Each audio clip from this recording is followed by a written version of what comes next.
दृष्टा अनुश्रविक विषय वितृष्णस्य वशीकार संज्ञा वैराग्यम। ये योग शास्त्र के सूत्र 1/15। जो हमने देखा और जो सुना उसका चित्त की वृत्तियों पर, मन पर कोई प्रभाव न होना, ऐसी मन की अवस्था का होना ही वैराग्य कहलाता है।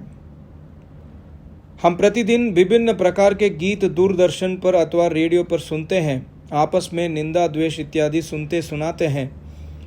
कई दृश्य दूरदर्शन पर या अन्य स्थान पर नित्य देखते हैं, परंतु इन सब की छवि मन पर पड़ती है और देखकर सुनकर उसके अनुकूल कार्य भी करते हैं, परंतु योग विद्या के अनुसार इसकी छवि मन पर या चित्त पर पड़नी नहीं चाहिए। यदि यह छवि मन पर नहीं पड़ती तो ऐसी अवस्था में जीव रहेगा तो संसार में ही कर्तव्य पालन भी करेगा, पर जैसे जल में कमल रहता है, इसी तरह जीव इस वैराग्य अवस्था में नाम स्मरण, प्रभु प्रार्थना, योगाभ्यास इत्यादि करता हुआ इस संसार से अपने मन को संसार में रहता हुआ ही अलग कर लेता है।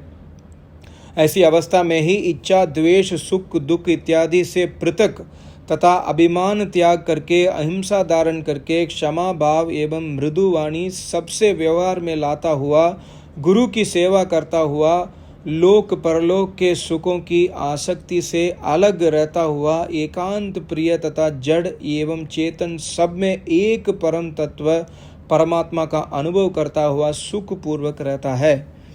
मनुस्मृति में भी वर्णन आया है कि श्रुत्वा स्पृष्ट्वा च दृष्ट्वा च भुक्त्वा दात्वा च यो नरः न हृष्यति ग्लायति वास विज्ञेयो जितेंद्रियः।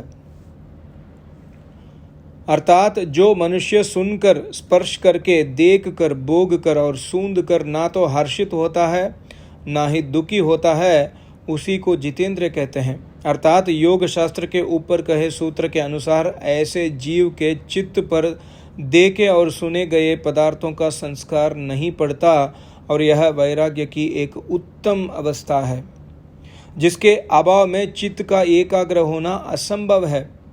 इंद्रियों से वैराग्य प्रत्येक कार्य में सफलता प्राप्त करने के लिए आवश्यक है। विद्यार्थी को सांसारिक बातें देखने सुनने से वैराग्य नहीं होगा तो वह एकाग्र चित्त से नहीं पढ़ पाएगा। गृहस्थी को बुराइयों से वैराग्य नहीं होगा तो वह एकाग्र चित्त से धनोपार्जन एवं बच्चों का पालन पोषण भली भांति नहीं कर पाएगा। कभी मांस मदिरा में मन जाएगा, कभी व्याभिचार में तो कभी भ्रष्टाचार में, एवं इस प्रकार माता पिता, गुरु तथा देश की सेवा से भी विमुख होगा। वानप्रस्थी एवं सन्यासी को इंद्रियों के अशुभ कर्मों से वैराग्य नहीं होगा तो उसका मन विद्या एवं परमेश्वर में एकाग्रता पूर्वक नहीं लगेगा। अतः योग विद्या प्रत्येक आश्रम के लिए निधि है, न कि केवल सन्यासी के लिए। वैराग्य का अथवा विद्या का वास्तविक स्वरूप जानने पर ही जीव सुखी होता है।